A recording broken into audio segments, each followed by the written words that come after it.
Assalamualaikum warahmatullahi wabarakatuh. Perkenalkan nama saya Rastika Nanda dengan NIM 2004-2186. Di sini saya akan mempresentasikan jurnal yang berjudul Organization Development in Public Agency untuk mengampu tugas pengembangan organisasi. Yang pertama, latar belakang. Lembaga-lembaga pemerintah telah memulai bereksperimen dengan pendekatan pengembangan organisasi yang beragam, meskipun tidak sebanyak organisasi bisnis dan jasa.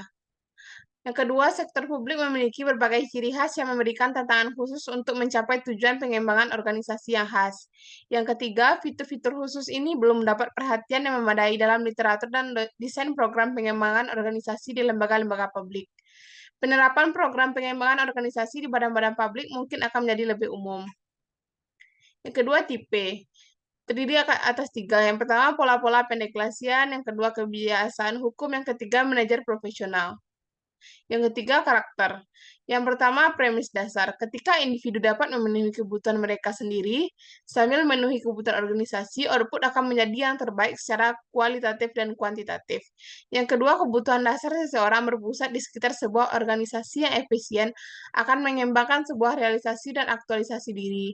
Yang ketiga, kelompok-kelompok yang anggotanya memiliki identifikasi yang kuat dan dapat mempengaruhi lingkungannya cenderung menjadi penguat pilihan dalam pengambilan keputusan untuk melakukan perubahan.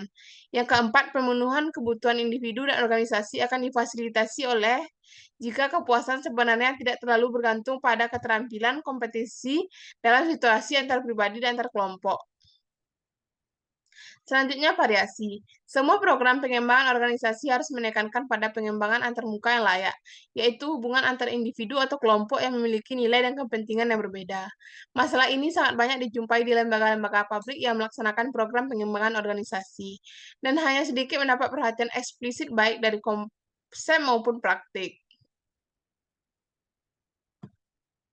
Selanjutnya, keterkaitan. Generalisasi mengenai hubungan yang lemah dalam rantai komando manajerial dimaksudkan untuk dihadapkan dalam 4 pengertian yang berbeda. Pertimbangkan hanya satu dilema yang dihadapi program pengembangan organisasi. Aturan umum yang berlaku adalah bahwa program pengembangan organisasi harus dimulai di bagian atas, hierarki organisasi atau sedekat mungkin dengan bagian atas. Alasannya jelas, disitulah biasanya kekuatan organisasi bisnis berada. Menghormati aturan praktis ini di lembaga-lembaga publik memunculkan dilema multidimensi.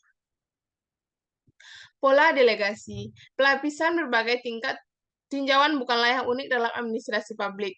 Memang hal ini melekat pada teori organisasi yang diterima secara umum. Namun, hal ini didukung oleh kekuatan-kekuatan yang kurang lebih unik bagi badan-badan publik yang telah cukup untuk secara substansial membatasi inovasi cara-cara untuk memusatkan kebijakan dan mendesentralisasikan operasi. Pejabat publik dengan masa jabatan pendek seringkali tidak dapat mengandalkan hubungan kepercayaan yang mapan dengan personil di tingkat yang lebih rendah, dan mereka juga tidak memiliki kontrol yang besar terhadap imbalan dan hukuman karir seperti yang biasa terjadi dalam organisasi bisnis ataupun militer. Kebutuhan keamanan.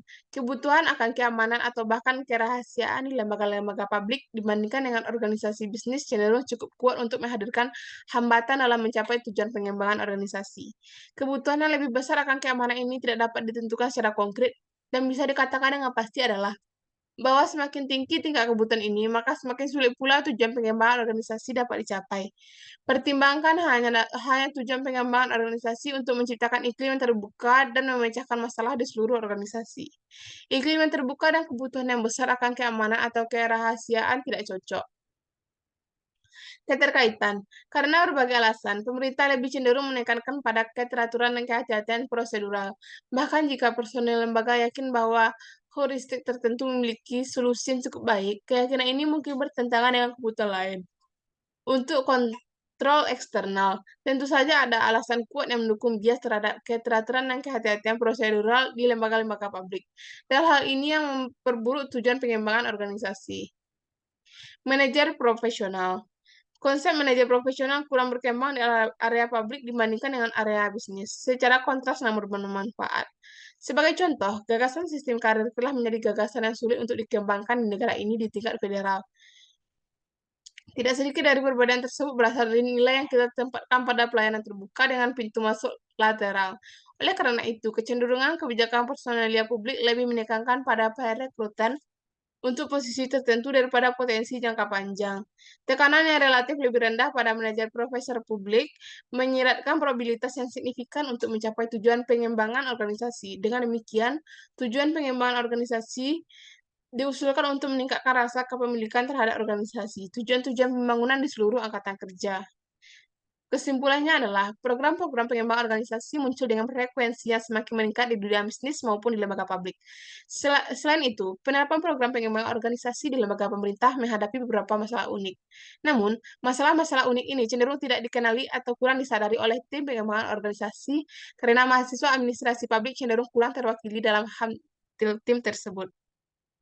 Sekian pemaparan dari saya. Assalamualaikum warahmatullahi wabarakatuh.